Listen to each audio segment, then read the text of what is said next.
Bienvenidos a Colombia, un país que deslumbra por su belleza, enamora a los que se atreven a conocer su idiosincrasia y sorprende a todos los colombianos por su baja productividad. En este podcast CPC, Café, Postre y Competitividad, el Consejo Privado de Competitividad explorará con sus investigadores, con expertos, las razones que hacen que seamos tan poco competitivos y cuáles son las avenidas a futuro para lograr mayores niveles de bienestar para todos.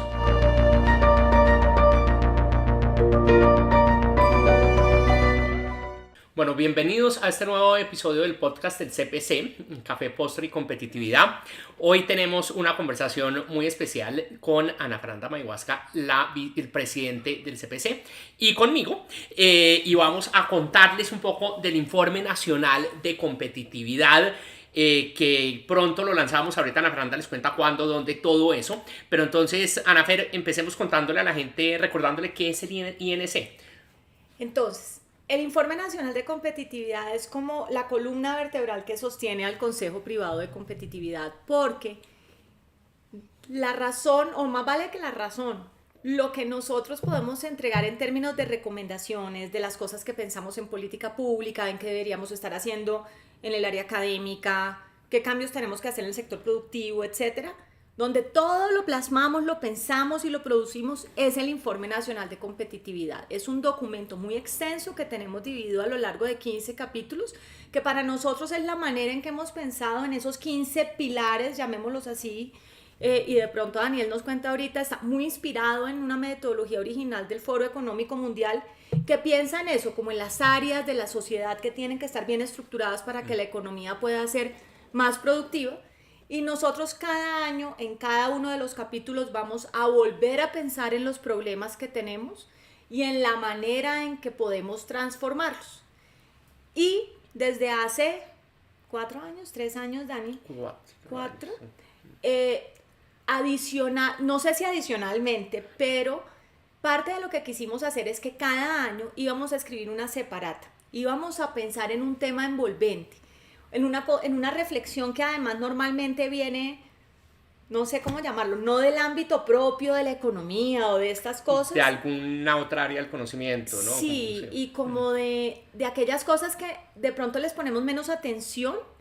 Cuando hablamos de competitividad, la mayoría de la gente piensa que estamos hablando de los puertos, de la infraestructura, de la carretera, y sí, pero la verdad es que una parte muy importante de la competitividad es una actitud, una manera cultural de reaccionar ante las cosas y de asumir los problemas. Y en la separata tratamos de pensar en eso y que ese sea el color que atraviesa los 15 capítulos. Entonces yo digo que ahora tenemos en el informe no solamente esto que le entregamos a la sociedad, esto es un bien público, esta es la razón de ser del Consejo, entregarle a la sociedad esa reflexión de cada uno de sus temas, pero además enmarcado dentro de estas reflexiones que tienen mucho más que ver en cómo es que estamos organizados como sociedad para que en efecto seamos capaces de superar los retos que tenemos en el país. Correcto, ¿no? Y pensando un poquito en la historia del INC, esta es la versión 19, ¿cierto? Próximo año el CPC cumple 20 años y va a ser la versión 20, pero pensando un poquito como en la historia, las primeras versiones tenían capítulos que eran calcados, digamos, a imagen y semejanza del Foro Económico Mundial, pero con un énfasis particular como en los temas súper transversales, horizontales, como lo clásico que uno piensa, como tú dijiste, en infraestructura del transporte, en temas súper transversales de eficiencia del Estado. Después el CPC empezó a pensar más en, oiga, ¿qué hacemos con capital humano mucho más a profundidad? Después empezamos a pensar mucho más en temas como de política de desarrollo productivo y cómo interactúan los bienes públicos con el sector privado. Crecimiento verde fue una adición. Sí. Después entró pensiones, que era un tema importante para Colombia en particular, el sistema tributario. Nosotros hace 2 años juntamos salud y pensiones, y además estamos agregando más temas, el sistema del cuidado, la superación de la pobreza, pero desde un ángulo de competitividad, de cómo proteger el capital humano, cómo proteger la inserción de la gente en la economía para aportar a esa productividad y a ese crecimiento. También, ¿qué más hicimos ahí? interesante. Salieron a productividad rural. Seguridad y justicia. Seguridad y justicia. También lo casamos. Lo casamos también y empezamos a hacer productividad rural, porque eso estaba como por fuera, y empezamos pensándolo en términos como de un factor de producción que no estaba, que faltaba, que era la tierra, ¿no? Porque teníamos como el trabajo, teníamos el capital, entonces como buenos economistas pensamos en cuál otro factor de producción, y después eso evolucionó a una cosa mucho más holística, integral, que fue muy chévere, y ya llevamos 3 capítulos de productividad rural que nos ha abierto además una plataforma de discusión y de diálogo súper interesante. Yo ahí te interrumpo, Dani, para decir lo siguiente, oyéndote, y es que fíjense que una de las cosas, a nosotros en el Consejo nos interesa mucho, no sé cómo decirlo, de alguna manera, las cosas que predicamos, practicarlas. Y parte de las cosas que practicamos, si ustedes se dan cuenta escuchando a Daniel, es que el informe es un cuerpo vivo en movimiento, donde además tenemos total apertura a decir de pronto hay cosas que no nos salieron bien, pero todo el tiempo estamos haciendo la apuesta de innovación, y la apuesta de innovación para que sea útil.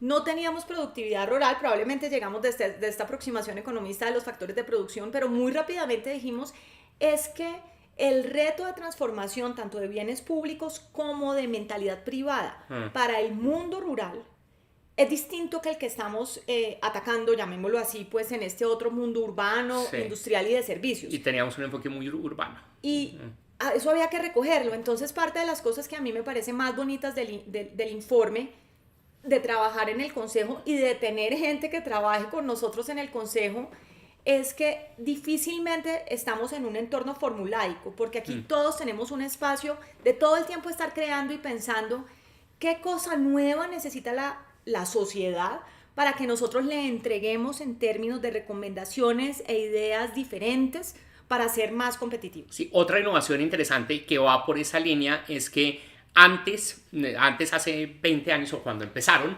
creo que la construcción del informe era muy estilo expertos, ¿no? Entonces era un investigador experto que sabía del tema, que se ponía a investigar y escribía en 3-4 meses un capítulo. Ahora el proceso es súper lindo también porque empieza con nosotros pensando como en el hilo conductor y el color, ¿no?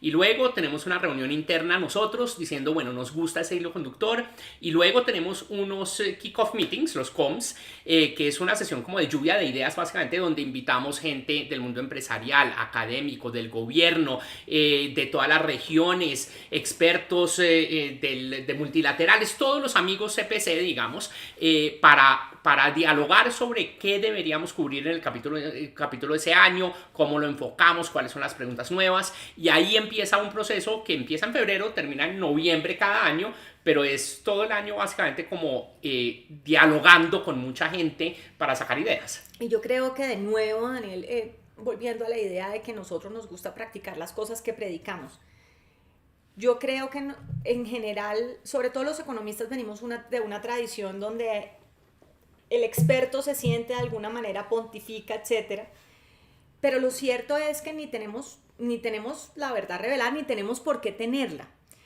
porque el diseño de política pública requiere unas habilidades, pero uno tiene que conversar con con la gente que paga la nómina, porque hay muchas cosas que en el papel funcionan, pero en la práctica no necesariamente, o tendríamos que empaquetarlas de una manera especial.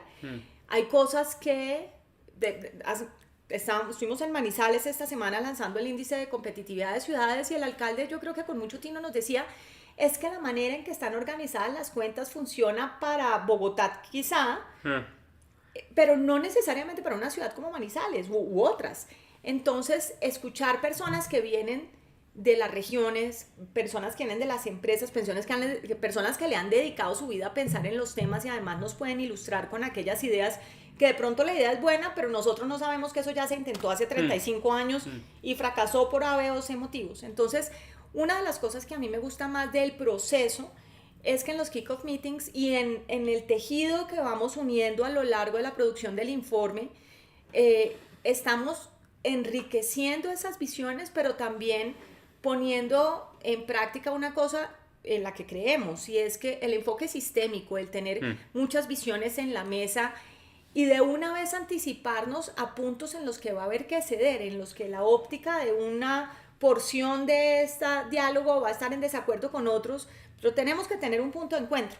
Entonces, de alguna manera el informe, por llamarlo así, pues no es que queramos ser más pretenciosos de lo que tengamos, pero es un pequeño laboratorio de cómo nos gustaría que la sociedad se relacione para avanzar en sus problemáticas.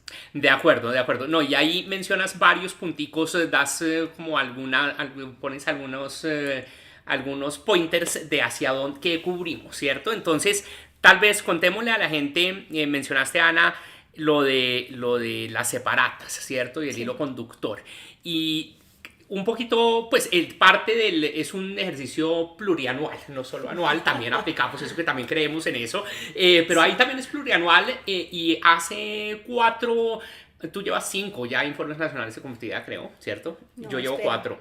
A ver, yo llegué en el 21, 21, 22, 23, 24, este es mi quinto. Este es tu quinto, este es mi cuarto. Sí. Y desde hace 4 tenemos separata especial. Entonces, y ahí hemos como logrado hilar como una historia general, una historia como interesante de por qué no avanzamos en temas de competitividad. Entonces, de pronto, si quieres contarles un poquito cómo ha sido esa travesía, que ha sido pues parte de aprender haciendo, ¿cierto? Y ir viendo cosas y descubriendo cosas. Y sí, y yo creo que quizás contar esta historia en 2 dimensiones. Primero les voy a contar un poco cómo ha sido esa narrativa, cómo hemos convertido esa historia.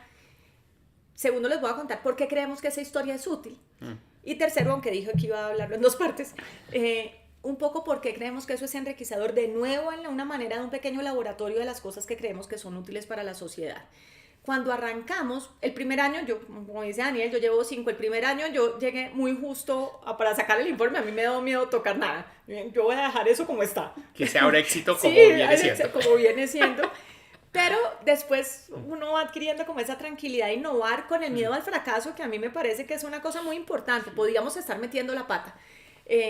Pero pues eso es parte de lo que nosotros predicamos, y es que tenemos que innovar y tenemos que arriesgarnos, y de pronto metemos la pata y hubiésemos tenido que recogernos. Creo que hasta el momento afortunadamente ese no fue el caso, pero era un riesgo. Porque íbamos a mantener la estructura para que la gente pudiera tener esta cosa, digamos, consuetudinaria, en que puede mirar cómo hemos evolucionado en esos capítulos, pero queríamos ponerle este color, y arrancamos pensando en que en Colombia realmente esa cosa que todos mencionamos, que aquí hacer las cosas es difícil, nosotros la tradujimos en que nuestro tejido regulatorio estaba diseñado casi como una barrera de exclusión. Porque, y aquí me voy a poner 2 segundos muy economista, en un mundo de agentes heterogéneos, donde yo tengo una economía formal que vive y opera con una lógica y unas reglas, cuando yo diseño regulación, la diseño pensando en este mundo y me olvido de ese mundo informal. El problema es que ese mundo informal en Colombia puede ser desde un poco más de la mitad de los ocupados hasta un poco más de 3/4 de los adultos, hasta una parte importantísima del tejido empresarial, y por lo tanto este tejido regulatorio sofisticado, pensado para este micromundo de empresas grandes, sofisticadas, internacionales o internacionalizadas si se quiere, tiene un impacto sobre el resto de esta comunidad, y nosotros la veíamos como una barrera de exclusión, y de hecho ese primer informe se llamó Bajando la cerca, porque la figura que a mí se me ocurría era cuando yo era chiquita, que me iba a pasar de un potrero a otro y alguien me bajaba la cerca para que yo pudiera pasar. Eso es lo que quisiéramos que deberíamos estar haciendo para que la gente pueda pasar a un sistema que es más productivo. Y al año siguiente lo unimos con la reflexión que seguíamos tejiendo de que la razón, por lo menos desde la perspectiva nuestra, y podemos estar equivocados, pero pues parte de lo que invitamos es el debate por la cual construimos ese tejido, es en respuesta a una enorme desconfianza que tenemos como sociedad. Entonces ese segundo se llamó Confianza para Crecer. Porque, y fíjense que nada de esto tiene que ver con si la infraestructura, si la multimodalidad, si el CICETAC, que son esos temas transversales de lo mismo, sino con una cosa en la que si culturalmente no avanzamos, pues seguimos teniendo impactos negativos. Y lo que tratamos de hacer ese año además fue como pensar, oye, si hay desconfianza, ¿cómo afecta eso todos estos temas? Entonces, como para mirar un poquito más allá del diagnóstico de no tenemos suficiente infraestructura o intermodalidad o de infraestructura logística, pero ¿por qué? ¿Y por qué si todos estamos más o menos de acuerdo en que necesitamos más? Y ahí también recordar que pudimos involucrar a mucha otra gente. Entonces, gente de fundaciones que trabajaban en temas desde la sociología, psicología. Entonces, gente que típicamente no participaba, le pareció súper interesante y como valioso y chévere venir a contarnos, oiga, nosotros llevamos trabajando en el tema de confianza 5 años, miren, les contamos cómo lo estamos haciendo. Entonces, y fue creo chévere. que es parte de la idea de que este tema, y de nuevo lo asumo como una autocrítica, y es que los economistas tendemos a pensar que lo vamos a resolver desde la economía, y no lo vamos a resolver desde la economía, ni desde la sociología, ni desde la psicología. Lo más probable es que lo tengamos que resolver desde todos los ámbitos de las disciplinas que estudian, la manera en que la sociedad interactúa. Entonces, esa confianza para crecer fue incluso más, ¿cómo se dice?, más arriesgado que el pasado, porque ya nos estábamos metiendo en un terreno en el que empezamos a ver algunas caras del Consejo Privado de Competitividad, porque está hablando de esto, se nos volvió hippie, pero lo cierto es que estamos convencidos de nuestro hippismo, en el sentido en que esos factores culturales, pues si todos estamos de acuerdo que necesitamos la infraestructura, entonces ¿por qué no logramos? Y ahí hicimos el siguiente clic para el siguiente año, y parte de lo que hicimos, pues porque nuestro trabajo es proponer cosas buenas, regulares, malas, pero proponer.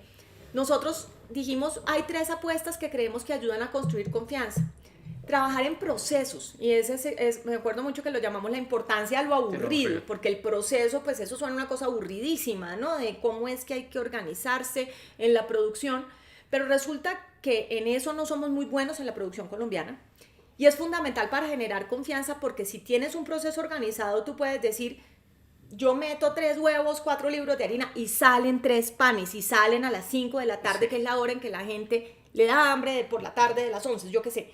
Entonces, esa era una estrategia. La otra estrategia era todos a la mesa, la importancia de lo sistémico, de nuevo, atraer otras disciplinas, otras voces, gente que tiene que montarse en, si además queremos jalonar entusiasmos, pues si dejo a alguien por fuera, me estoy ganando un opositor en lugar de ganarme una buena idea. Y en tercer lugar, mirar al futuro, porque parte de lo que decíamos es que la desconfianza también viene de que estamos inmersos en esta transacción puntual aquí, y de pronto si pensamos en el futuro, o más vale, cuando no pensamos en el futuro resulta que es evidente, bueno, hoy no es evidente que va a llover, pero en Bogotá normalmente es evidente que va a llover. Si yo te digo, oye, Dani, vámonos a caminar, y en la mitad que quiero contar un problema, y en la mitad nos metemos una emparamada, yo empiezo a desconfiar de ti porque me hiciste salir de mi casa, e iba a llover, y claro, tú estabas tan emocionado porque tú necesitabas que yo te hiciera un favor, que no pensaste en mí, que tengo gripa y no me quería mojar. Pensar en el futuro también era una manera de redondear ese punto de encuentro que genera confianza. Y entonces ahí te cedo el tercer entonces, capítulo. el siguiente fue como el doble clic en visiones compartidas de futuro, y ahí la gente nueva que involucramos fue la gente de prospectiva, ¿no? Entonces, ¿cómo hacemos para pensar sistemáticamente en el futuro? Hablamos con la gente, los prospectivistas del externado, los de la red latinoamericana, la red colombiana. Tuvimos un practicante ese año que había hecho su maestría en prospectiva de Cali, que fue fantástico, que nos ayudó mucho con la separata. Y ahí el siguiente pasito fue decir, oiga, si hay un futuro, una visión compartida, ¿cuáles son las tendencias y qué está pasando para lograr llegar a ese futuro compartido? Y ahí identificamos 3 macro tendencias globales, que fueron el cambio tecnológico, el cambio demográfico y el cambio climático. Y de nuevo cogimos las 3 tendencias y nos preguntamos en cada capítulo, ¿esto cómo va a afectar el cambio demográfico? ¿Cómo va a afectar la educación, el mercado laboral? El cambio tecnológico, ¿cómo va a afectar la infraestructura? ¿Cómo va a afectar el sistema tributario? Y empezamos como a pensar en cada capítulo con las tendencias, para pensar como muy propositivamente cómo aprovechar oportunidades. La visión fue de oportunidad. Y yo creo que eso es importante decirlo, porque dentro de todos estos aprendizajes, que es esta otra cosa, y es que nosotros no somos el mismo grupo de personas que arrancó en bajando la cerca, porque vamos aprendiendo cosas, vamos conociendo gente nueva, formas distintas de pensar, pero pues parte de lo que nosotros vamos recogiendo es que ese tejido de desconfianza también es un tejido de aversión al riesgo.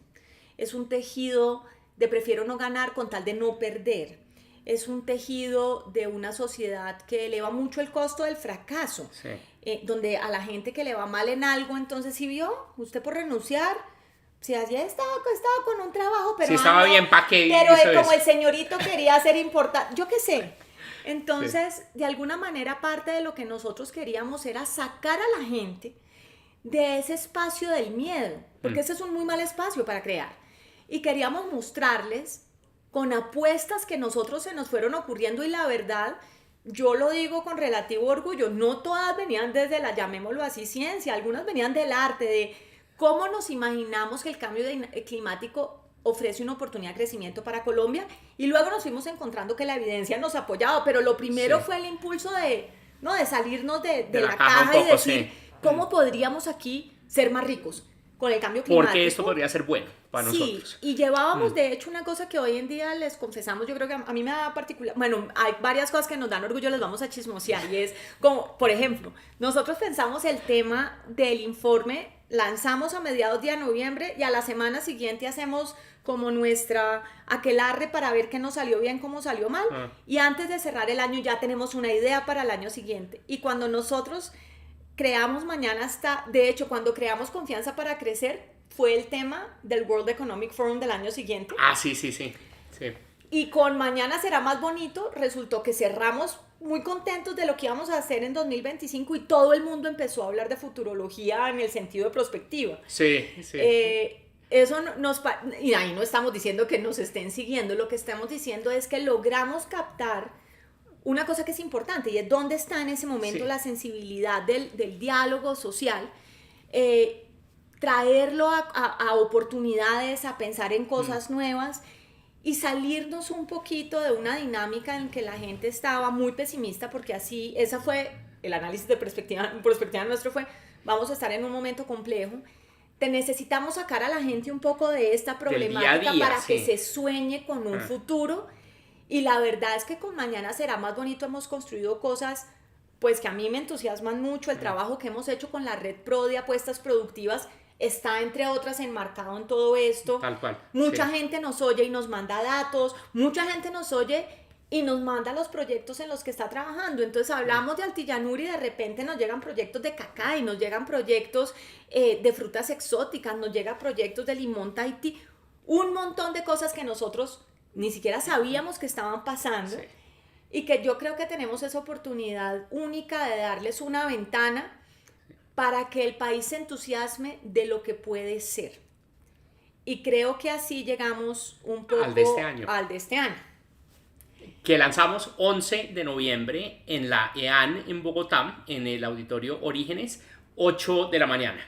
Pero para que nos acompañen, 11 de noviembre, martes 11 de noviembre, Auditorio Orígenes para el de este año. Entonces, démosles alguna pista, algún spoiler chiquito a la gente de qué vamos a hablar este año. Entonces, fíjense ustedes que arrancamos contándoles que veíamos que nosotros hemos creado una regulación muy densa, que además siempre esperamos que llegara un Estado, ¿no? un tercero con autoridad a decirnos cómo tienen que ser las cosas, con una falta de capacidad de autorregularnos.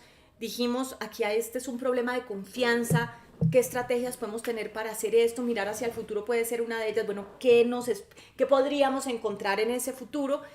Pero en esa misma dinámica, parte de lo que dijimos es, ¿por qué es que no damos esos saltos? Y nos contestamos, porque estamos poco dispuestos a ceder. Entonces, Daniel se queda con su visión del mundo y yo con la mía, pero ni él avanza ni yo avanzo porque necesitábamos por lo menos ponernos de acuerdo en un mínimo común denominador, por si están pensando que no les sirvió de nada lo que estudiaron en matemáticas chiquitos, que nos permita dar un paso. Y el ejercicio es precisamente decir, claro que somos distintos, pero no por eso tenemos que ser distantes. Y lo que va a recorrer el informe, y ya lo verán, esperamos, es un poco esas fuerzas.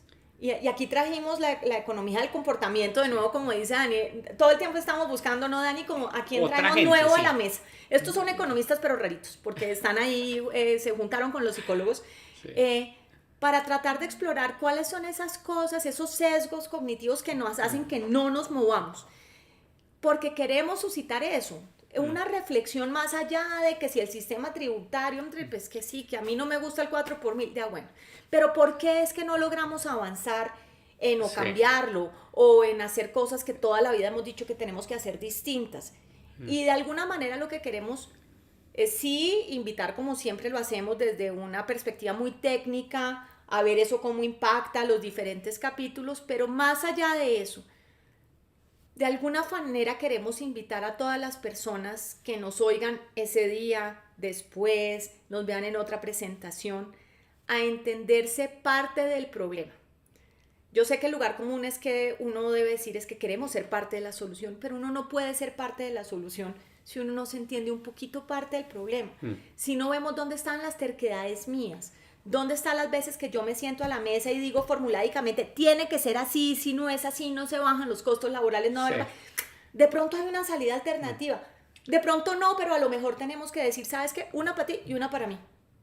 Y de alguna manera esa es la reflexión que queremos crear en el auditorio, y cuando decimos el auditorio es todo el aquel mundo, que sí. se nos siente al lado en una cita odontológica. Le vamos a echar este cuento. Sí. No sé, sí, pensamos en los sesgos, ¿no? Y por qué no logramos avanzar por esos sesgos.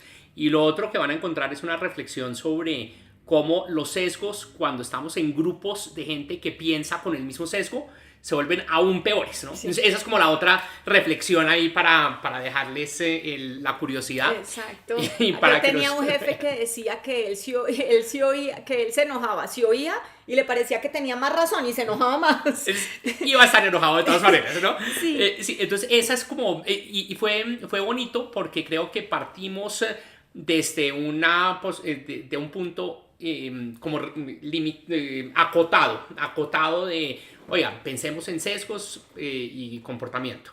Y luego empezamos a descubrir como todas estas otras ramificaciones de los grupos, de cómo ceder o no ceder, de qué hace que se empeoren esos sesgos. Y lo que los mejora, los nudges, ¿no? Y, Porque, sí, y cómo mejorarlo, cómo salir de ahí. que eso es una palabra sin traducción. Sí, y en todos los capítulos, de nuevo, como hicimos esa reflexión, y de nuevo creo que este año fue un pasito más en en tomar un riesgo, ¿no? En tomar un riesgo y pensar, fue difícil, digamos. Y fue arriesgado. Fue arriesgado y yo les más digo, yo difícil. leo los capítulos, en algunos lo logramos con mucha, ¿no? Muy esféricamente, en Sí. otros sitios siento que aquí todavía nos estuvo falta muy un poquito, difícil. sí.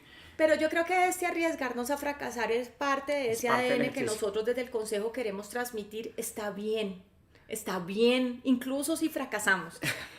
Primero. Segundo, es mejor cuando traemos otras ópticas Sí. a la mesa. Y tercero, ¿y por qué nos parecía tan importante esta particular separata este año? 2026, cuando nosotros estemos lanzando este informe, es un año de principio de gobierno. Y va a ser un año de una situación social álgida. Vamos a estar dolidos porque vamos a haber llegado a un proceso electoral donde nos vamos a haber lastimado como sociedad, donde vamos a haber hablado mucho de ustedes y nosotros, y vamos a haber generado Ganadores, perdedores, cismas, ¿no? sí, y además una afectación que no solamente es como electoral, sino como si el estigma tuviera algo más, ¿no? Como casi que pues es peor persona porque piensas distinto a mí.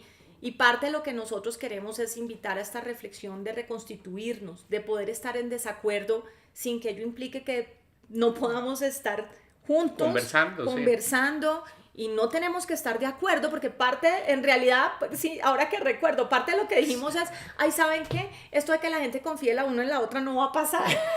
Está bien, no confiemos, pero por lo menos sentémonos desconfiados. Si quieren guardamos la billetera en otro Pero ladito, eso fue súper interesante. trabajemos. Sí, eso fue súper interesante porque empezamos pensando, me acuerdo hace varios meses, diciendo el objetivo es lograr acuerdos y consensos. Sí. Y después dijimos, oiga, no, tenemos que también avanzar en medio de la diferencia y del desacuerdo. Sí, hay una persona con la que trabajo en otro de mis grupos que es Valientes Dialogar, que vive diciendo que esta cosa de la polaridad no es el problema.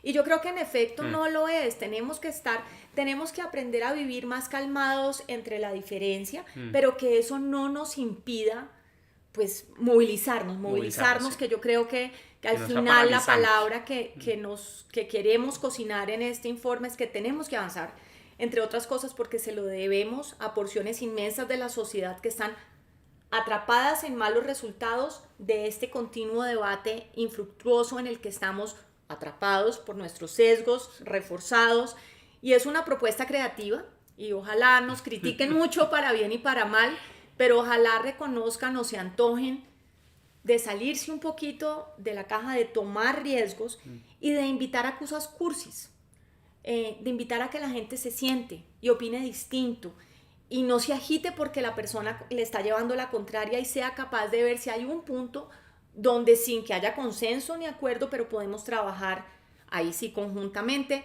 Esa es la invitación que queremos hacer en el Informe Nacional de Competitividad de 2025, distintos, no distantes, y realmente quisiéramos que nos acompañen quienes puedan asistir, como les contaba Dani, al Auditorio Orígenes el 11 de noviembre, pues bienvenidos.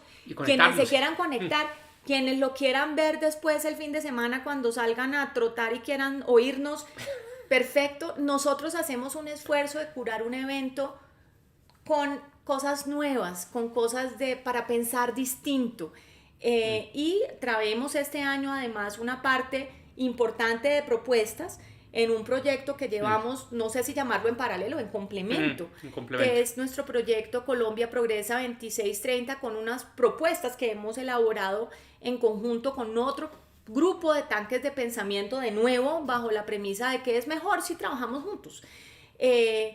Y que vamos de alguna manera a presentar en esa jornada del 11 de noviembre, donde esperamos que más allá de que quien llegue a liderarnos en 2026 nos, comillas, compre esto, lo que queremos es que la sociedad se apropie de cosas que nos entusiasmen para ver si somos capaces de volverlas realidad, porque esa transformación no es responsabilidad de un gobierno, es responsabilidad de todos. Perfecto, gracias por escucharnos y nos vemos el 11 de noviembre.